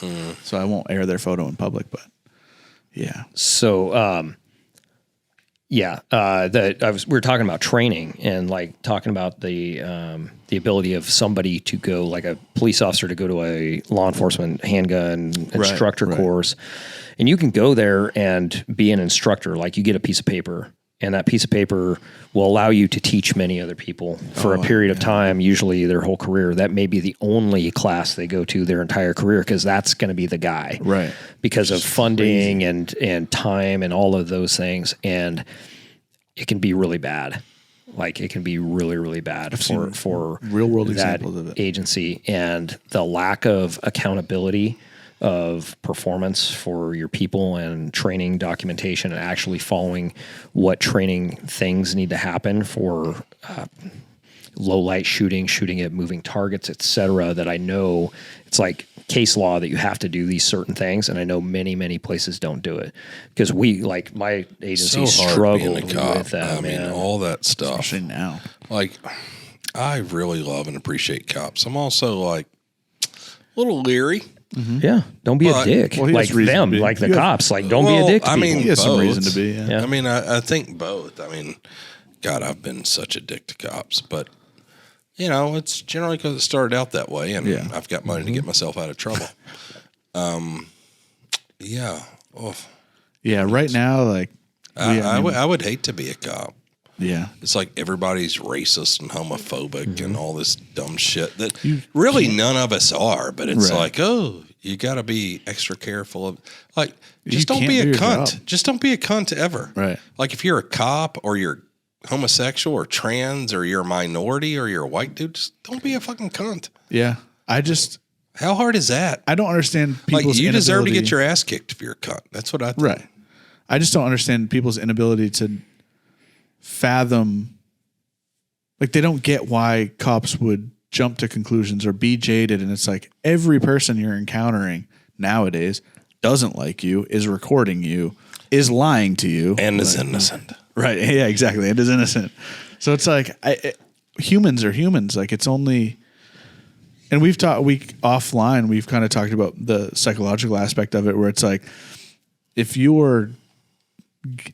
people are attempting to pull the wool over your eyes every single day for 5 years, your psychological profile from when you started the job to that point is going to be entirely different. And how do we fix that, or how do we alter, how do we change, how do we kind of improve on that? So that's actually that's kind of up my alley. So first and foremost, people will be like, yeah, cops are racist, da da da da da. Dude, I'm telling you, like I've worked with and continue to work with police officers from around the country. I don't know. Cops aren't a race, but just saying any entire demographic is one thing is just so fucking ignorant. I don't even listen to it. Yeah. Like, I don't know. There's tons of cops that I can't fucking stand and don't trust. Same. And Me there's too. tons of cops that I know and love, and they're just like normal dudes. It's like any other race, profession, ethnicity, you name it. Except for firefighters, apparently those guys are. Well, no, those guys are a bunch of a larger percentage of them are cunts. Yeah, I know. Those are America's heroes. I have one that's a neighbor, but I mean that whole thing, like, oh, cops are all like, how do you do that when people say, oh, the government's out to like, who in the government, like. Yeah. Or it's like even the neighbor thing, like, oh, my neighbor's an asshole. Does that mean everybody, like everyone that lives around you is an asshole? Like, it doesn't make any sense. Oh God, I just don't like people. Yeah, it's generally just people in general. No, man, ignorance. You get these guys, and truly, you have people that go through hard things together. Usually have camaraderie, regardless of stuff. And dude, like, I don't know. I loved my job because we would sit around like this and there'd be a group of us of all different backgrounds and everything. And it didn't matter what race, we were shit talking each other. Yeah. Like, just the most horrible jokes about people's moms and this and that. And it's all like high fives and shit. And then you go to work. The thing is, it's stereotypes. It's not race. It's not sexuality. Yeah. It's not gender. It's not any other thing. Like, stereotypes exist for a reason, and they're fucking funny when you make a funny joke. Yeah. Like, I want to have fun in life, and if you're a cunt, I don't like you. Well, a lot of it goes... I don't care either. But it's funny when, like, little Josh from CGS said that he came to see me in Atlanta and I was racist. Oh, yeah. And all that. He's not on Reddit anymore, like, apparently. At the time I met him, I had a black girlfriend. Yeah. And then, because he's a fucking liar and an idiot, and his company told him to get off social media. Found out. So all of those things are. But that's what I found at 50 years old. Just like, if you're a cunt, I don't like you. Well, it goes back to what you said about with Thunder Ranch, the idea of basic things like logic. Like, we could go on forever about language, but like, I personally have this idea of like, language are sounds we make to convey intent. And I think it's pretty easy to understand, to pick up someone's intent based on what they're saying.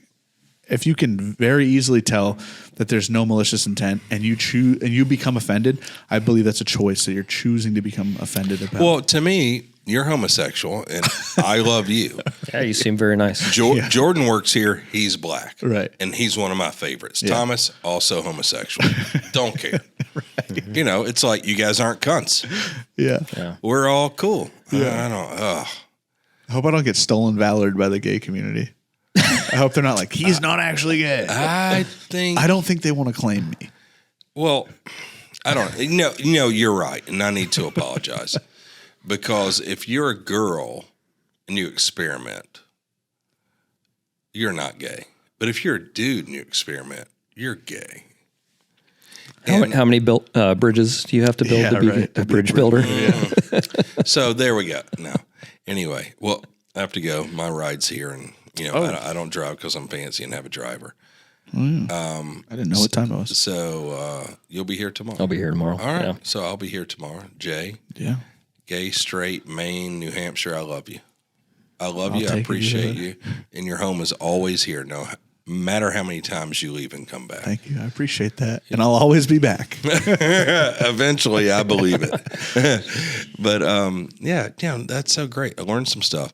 Yeah. Set some dates up for us to go Yeah, we're out gonna go there. out there. Like, I want to learn. Oh my Lord. Yeah. Like, I want to have you out. You guys are like in line with our methodology of things, like trying to innovate and get things light and robust and durable and make them work. Well, it's so cool regardless. because to me, I don't have an agenda. Like, I want to make the most innovative and the best quality stuff. And willing to take the time to do And it the right way. I have been shooting and doing classes for 31 years. And I look so forward to every one of them because I want to learn. I want to get better at what I do. And for me, selfishly, it's like, I don't, like, if you break into my house, you're probably getting fucking shot. Like, Yep. I'm probably Rightfully okay. so. Like, I got thermal, I got night vision, know how to shoot, I got guns ready. It's okay. Come on in. Yeah. Like, we'll see how it turns Yeah. out. My house is a little bit of a maze, and I probably have the advantage.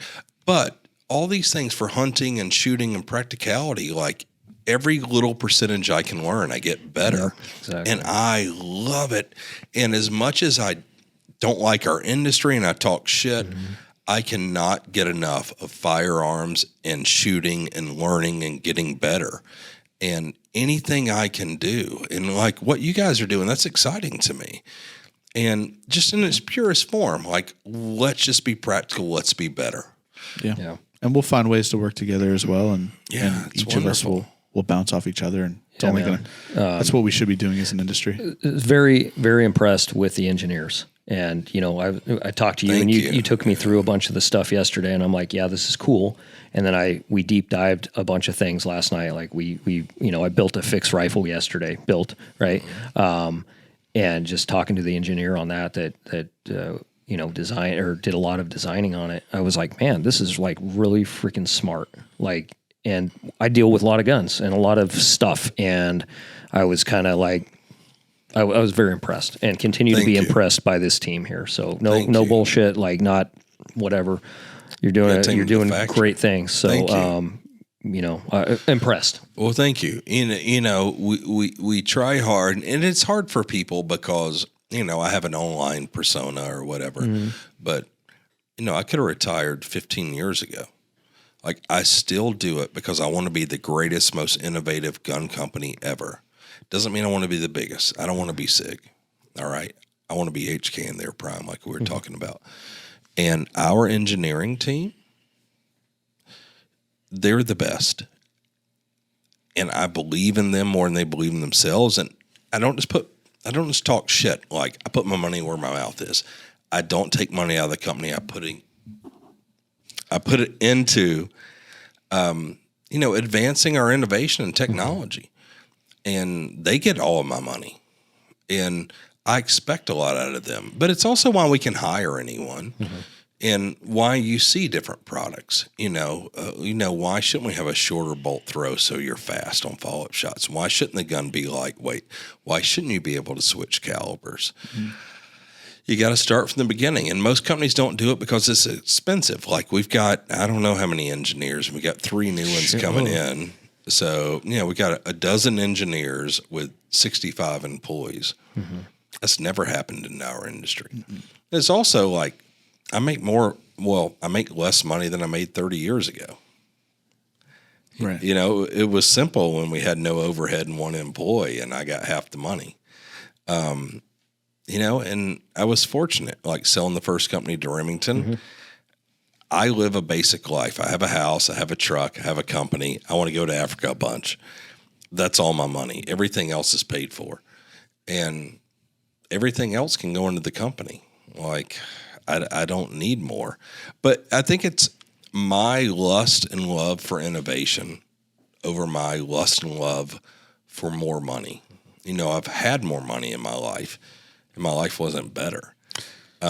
You also have a company filled with people who agree with you or like want the company. Yeah, to y'all advance. drink the Kool-Aid. It's not like a lot of us worked at a bigger company, SIG, and it's like, maybe this project more than half, right? And it's like maybe this project we believe in, or maybe this project we believe. But as a whole, it's a paycheck. It's a place that we come into work and it's like, we're doing something. But here, everyone wants to do the next thing. Everyone believes in the product. I mean, there's that. And you don't get it without my leadership and me believing in the product and me believing in those engineers even more than they believe in themselves. But also you guys, like, you're not fucking numbers. Like, I take personal interest in all of you. Like, your fucking ass has been here 3 times. You go on sabbaticals. And you come back and I'm like, God damn it, Jay. But, you know, it's like you got value and I love you and I'm personally invested in you. And you provide something other people here can't provide. So you always have a home. Yeah. And, you know, that's not a thing if I'm chasing money. If I'm Marty Daniel, if I'm Ron Cohen, it's not a thing. Yeah. You know, the thing is the bottom line. I'm like, I don't know. I want to have this company until I die. And when I die, it goes to the employees. If you guys want to fuck it up, you get less money. Like, okay. Like, Daddy gets a big piece of chicken. That's right. Like, we're good. We make good product. We sell a lot of product. We make a lot of money. I get the majority of it. Mm-hmm. I put the majority of mine back in the company. Yeah. I don't have to. I do. But if you guys want to be shitheads, you get less money. I don't know what it. Well, everybody seemed very invested in it. Like you know, most of the place cleared out last night at like 5:00, right? You know, people the going engineers home will be here till 10. Dude, those night. dudes were in there just working and you know they were still continuing to do stuff and work, and I was just like, I was very impressed. So you know what's so cool for you to say that is Nick Schaefer, who was the head of the Fix Project. Mm-hmm. For 2 years, he turned his raise down and gave it to the guys under him. That's great leadership, man. It's the best. And those guys, you know, like I get emotional about it because I love them.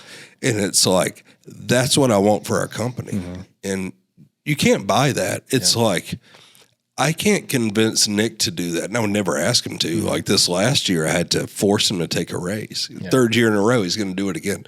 But it's like, Nick, we're doing well. You're doing well. Your dudes are doing well. You're growing in your position. You're going to take this money. And if you don't want it, give it to charity. Yeah. Like, that's fine. But when they're willing to do that, you know, like, I know we're doing the right thing. Yeah. And you know, other companies aren't going to do that. And I know it. Mm-hmm. And it's like, I'll get emotional and be passionate about it every fucking time. Yeah. You know, because this is what I want, my passion. I can see our vision. And it's like, you know, all the engineers or most people here can go and take other jobs for more money. But we're building something that means something. And, you know, it's like once you have enough money, like more money is almost just as much of a problem as not enough money. Mm-hmm. And I understand that. But like working for something, having a purpose, believing in what you're doing, that's the most important thing. And, you know, like I see it now that I've got those guys to believe it and understand it. And it's like, fuck, we can do this. And all right, how many more years do we have? Like, I'm 50. Mm-hmm. Like, I probably... You're almost dead. Yeah, I'm almost dead. But maybe 25 or 30 more years. And so these guys, if they're 30, you got 45 more years. Yeah. You know, if you're 40, you have 35 more years. Like, what do we want out of this company? And, you know, like, we can all have more money. Fucking cool. All right, what do you guys get? You know, we have a shooting range. The engineers have never been turned down for money ever in their lives. If they want a 3D printer, if they wanted this or that, or a babysitter or a sandwich maker, you get it. I'll give you whatever you want. What I expect is you to dominate the fucking world. Yeah. All right, we can't be competitive with SIG or Daniel Defense. We have to be better. Mm-hmm. So if we do something, it has to be the best. That's what I expect of you. Whatever you need to accomplish that, you do it. If that means you can't, because I couldn't accomplish all the things I need to accomplish, so I hired all of you guys. If you need people, if you need equipment, if you need whatever you need, if you need money, if you need beer, whatever the fuck you need, you tell me, you get it. but I expect you to produce. Yeah. And that's a whole difference too between like when I worked at SIG, the only time I ever saw Ron Cohen or even the owners was at like the yearly meeting with everyone, or the owners when they walk through and everyone tells you shut the fuck up, the owners are coming through. Like here, everyone knows you. Like regardless of what people say. Yeah, I have a personal relationship with everyone right. here. Everyone knows you, and you also ask people about their department, their project, and you tell like I never spoke to Ron Cohen. I speak to you every day. And like you tell every single person, what are you doing? Once you find out, you tell them, don't be afraid to fail. Like you remind us that you just want us to do our best and you want it to be the best. And if we fail at it, that's okay, but we have to do our best and we have to re-engage that and figure it out. If you're not failing, you're not trying, and I don't want you here. Right. Like if you're an average employee, I want to replace you. Yeah. And that's not, I don't care about people, but it's like if you come here and you understand who we are, you want to be exceptional. It doesn't mean you have to be the smartest guy in the world or whatever it is, but you have to want to be the maximum of what you can be. Mm-hmm. And if you're not, then you should probably find another place to work. And it's great. Mm-hmm. There's people who just want a job and they want security and they want all that, and that's fine. But this might not be the place for you. Like, I am going to accept you failing. I'm not going to accept you not trying your best.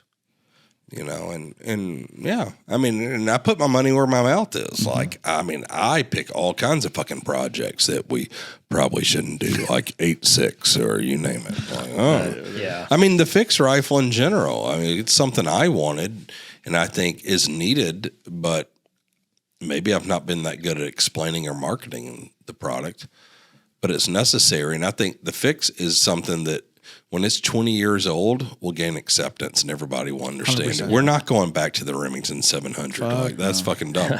But people are hanging on to it. Yeah, dude, we had this conversation at lunch about the 700, and it's it was good for its time, I guess, and it needs to, especially in my camp, like as professional end users, it needs to probably go away because I've seen it fail many, many, many times, and it's done a good job. The for a long trigger time. is shit. The extractor is shit. I mean, listen, it was great for what it was, and I'm not trying to talk shit about somebody 70 years ago. Right. Yeah. But here we are now. Same with M-Lock. It was good for when we had it. Dude. Yeah. Q-Cert's better. I mean, he's all in on Q-Cert I'm now. like, sign me up. I mean, if we show you Q-Cert and you don't believe in it, you're stupid. Yeah. I mean, I'll say that. 100%. Like, it's a thing.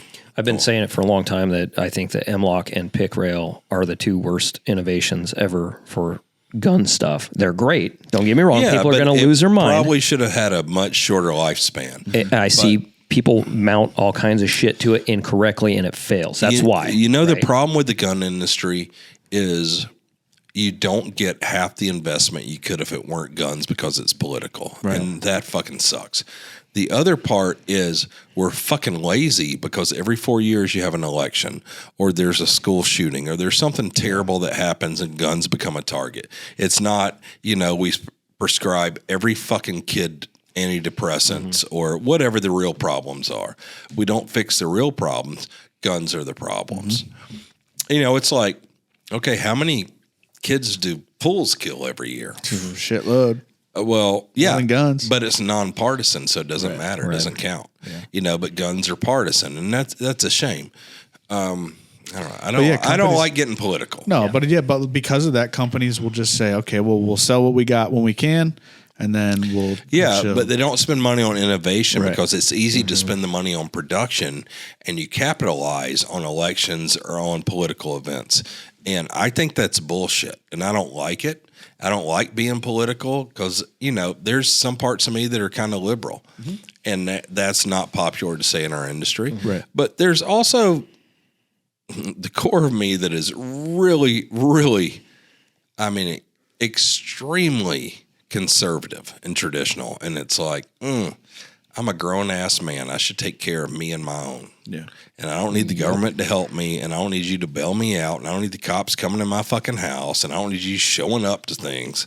Yeah. It's like, I'll call you when someone's dead. Right. That's like... When I can't fix it, I'll call you. Yeah. But, people are fucking soft. Yeah.